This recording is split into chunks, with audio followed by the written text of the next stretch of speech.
একটা লোক আহে না, এই যে কতক্ষণ ধরে বসে দোকান খুলে বলেছি, একটা কাস্টমার নাই। কাকা একা একা বসে রয়েছ? হ্যাঁ কাকা, এই কাস্টমার নাই দেখে বসে রয়েছে। আমি তো একটু চুল সেভ কারণ করবো। কি হবে, মামার বাড়ি যাবেন না? হ্যাঁ মামার বাড়ি যাবো।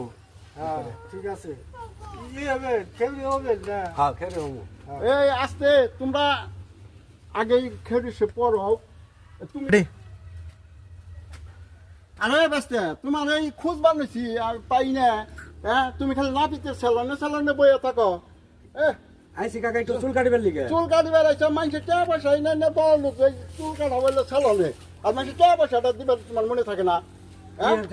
দান করে যে টাকাটা আনছো হ্যাঁ টাকাটা দাও না কা, দানটা দাও না। দানে তো এবারে শিলে ভেজালটা বাজাই। মশাই কে ছিল?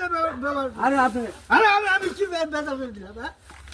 আপনি আপনি ভেজাল করেন। আরে আপনি বললেন না ছিল বেজাল করে আমি তো দিলাম। বিপদে বললাম। আরে আপনি ভেজাল করবেন কে? আরে ছিলা কি তোমার ক্ষতি করলো? তুমি যে কেমন কথা কও? আরে এখন বলো ছিল বেজাল করেছে আবার কই না করে। আরে আপনি কথা শুই না নেন। আচ্ছা কও বুঝিয়া কইবা তো। এবার যে বৃষ্টির সাথে যে শিলটা পড়লো, আমার ধানে তো কিছুই নাই। সব ধান একবার শিলে শেষ করে দেখেছে। আমি এই শিলের কথা কইছি, আপনার কথা কইছি নাই মিয়া। আরে হ্যাঁ তো একটা শিল, তাহলে হ্যাঁ কো হ্যাঁ রাখবো না কি করবো? হ্যাঁ কথাটা তো ভাঙ্গা কর নাকবো। এটা তো আমি জানি না। আমি তো জানি যে এটা চুল কাটার শিল, হ্যাঁ তো আর আমি কইতেছি আকাশের শিলের কথা।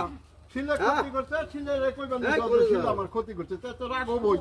আচ্ছা ঠিক আছে কাকা, হ্যাঁ। এবার যদি ভালো ফলন হয় আপনার ধানগুলো আমি দিয়ে দিব। আচ্ছা আমি কেন দিয়া দিও ওইবার ই করে নিয়ে ওই যে শিলের সুতা দাও, ওইটা সুতা দাও, ওটা দাও, এই ধান দি দাও না আমার এই নাকি ঠেকা হইলে তো হাসো মাথা ধরো পায়ে ধরো। আচ্ছা ঠিক আছে, কিন্তু ঠেকা ছুঁড়া গেলে আর কোনো ওইটা আচ্ছা দিয়ে দিমনি, এবার ধান দিয়ে দিমনি। আর আপনি করেন না দাদা, আমি তো আপনি বুঝি নাই যে আপনারা এরকম জাত শিল।